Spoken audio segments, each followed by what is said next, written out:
बिस्मिल्लाहिर्रहमानिर्रहीम। अस्सलाम वालेकुम स्टूडेंट्स, कैसे हैं आप सब। उम्मीद है कि आप सब खैरियत से हों। 10th बायोलॉजी के हवाले से आज चैप्टर नंबर 11 जो स्टार्ट करने जा रहे हैं, आज इसकी इंट्रोडक्शन पढ़ेंगे। उस हवाले से हमारा आज लेक्चर नंबर होगा 9। टॉपिक है हमारा होम्योस्टेसिस। होम्योस्टेसिस क्या है? दो वर्ड से बना है, एक ग्रीक और इंग्लिश। इन दोनों के मतलब, होम्योसिस का मतलब होगा लाइक और स्टेसिस का मतलब होगा स्टेट ऑफ इक्विलिब्रियम। तो इसकी डेफिनेशन यूँ बनेगी, the maintenance of the internal conditions of body at equilibrium. Equilibrium की हालत में हमारे इंटरनल कंडीशन अगर बॉडी की रहती है तो हम नाम देते हैं होम्योस्टेसिस का। आगे कह रहा है कि despite change in the external environment, अगरचे एक्सटर्नल एनवायरनमेंट चेंज होता रहे लेकिन इंटरनली चेंजिंग ना हो, मेंटेन रहे, इक्विलिब्रियम की पोजीशन में रहे, तो हम नाम देंगे होम्योस्टेसिस का। एग्जांपल देख लें ज़रा।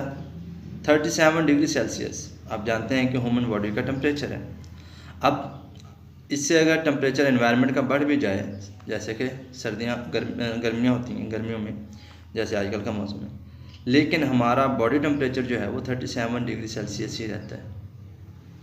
सर्दियाँ हों, इससे कम टेम्परेचर कम भी हो जाए एनवायरनमेंट का, लेकिन हमारा बॉडी टेम्परेचर 37 डिग्री सेल्सियस ही रहेगा। इसी को हम मेंटेनेंस को हम नाम देते हैं होम्योस्टेसिस का। एक्चुअली ये रेगुलेटरी सिस्टम है, एक रेगुलेट करता है हमारे बॉडी को, और इसी को हम नाम देते हैं होम्योस्टेसिस का। अब देखें ज़रा दूसरे एग्जांपल। ब्लड ग्लूकोज लेवल हमारे जिस्म में कितना होता है जी? 1 ग्राम पर लीटर, ये भी मेंटेन रहता है। अब ये ज़रूरी क्यों है? होम्योस्टेसिस हमारे बॉडी के लिए लाजमी क्यों है? इसके लिए आप एंजाइम, आपने पिछली क्लास में 9th क्लास में पढ़ा होगा एंजाइम क्या है, जो कि कैटलाइज करते हैं रिएक्शन को। उन्हें भी एक ख़ास एनवायरनमेंट चाहिए, कंडीशन चाहिए। इंटरनल कंडीशन अगर उनकी मेंटेन रखते हैं हम अपने बॉडी की, तो वो सही काम कर पाते हैं, वरना नहीं। कहते हैं कि body cells need the internal environment in which condition do not change much.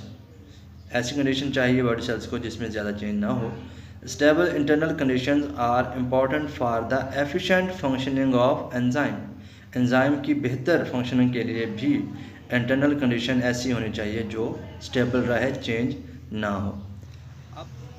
अब कुछ मज़ीद एग्जांपल डिस्कस कर लेते हैं इसमें। पहली है ऑस्मो रेगुलेशन, दूसरी है थर्मो रेगुलेशन और एक्सक्रीशन। ये हमारे ह्यूमन बॉडी के मेन रेगुलेटिंग में आती हैं। देखें ज़रा गौर से। पहली बात, osmo regulation, it is the maintenance of the amount of water and salts in body fluids. Maintenance mean regulation भी हो सकती है, बाकायदा बनाना, कायम रखना। तो कहता है कि वाटर को और साल्ट्स को बॉडी फ्लूइड में मेंटेन रखना। अब बॉडी फ्लूइड क्या होगा? यानी कि ब्लड सेल्स और टिश्यूज़ वगैरह, ये सारे बॉडी फ्लूइड में आते हैं। तो इनमें वाटर और साल्ट्स की जो अमाउंट है वो मेंटेन करना ऑस्मो रेगुलेशन कहलाता है। दूसरा है थर्मो रेगुलेशन। थर्म से वर्ड है, थर्म मीन हीट।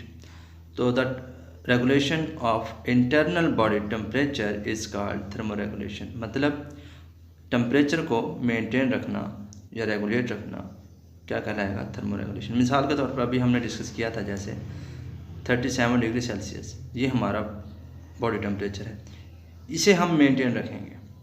हमारे बॉडी में ये नेचुरली एक सिस्टम पाया जाता है कि इसे मेंटेन रखना, 37 रहना है, इस चाहे एनवायरनमेंट का टेम्परेचर बढ़ जाए या कम हो जाए। इसके बाद है एक्सक्रीशन। अगर हम बात करते हैं एक्सक्रीशन में, तो in this process the metabolic waste are eliminated from body to maintain the internal conditions at equilibrium. अब इसमें जो मेटाबॉलिक वेस्ट है प्रोड्यूस होता है। मेटाबॉलिक वेस्ट क्या होगा? Metabolic waste means any material that is produced during body metabolism and that may harm the body. जो भी मेटाबॉलिक प्रोसेस हमारे जिस्म में होते हैं, उसमें जो भी हार्मफुल किस्म के वेस्ट प्रोड्यूस होता है उसे हम मेटाबॉलिक वेस्ट कहते हैं। और यही जो है हमारी बॉडी में अगर रहेगा तो हमारे लिए हार्मफुल होगा। तो इसे एलिमिनेट करने के लिए एक सिस्टम है जिसे हम एक्सक्रीशन कहते हैं या निज़ाम अखराज भी कहते हैं। तो ये क्यों है? क्योंकि इंटरनल कंडीशन जो है वो इक्विलिब्रियम में रहे। तो ये इक्विलिब्रियम में रखने के लिए ही ये सारा सिस्टम होते हैं, चाहे वो ऑस्मो रेगुलेशन हो, थर्मो रेगुलेशन हो या एक्सक्रीशन हो। तो ये था आज का हमारा लेक्चर होमोस्टेसिस के हवाले से। नेक्स्ट लेक्चर के लिए इजाज़त, अल्लाह हाफिज़।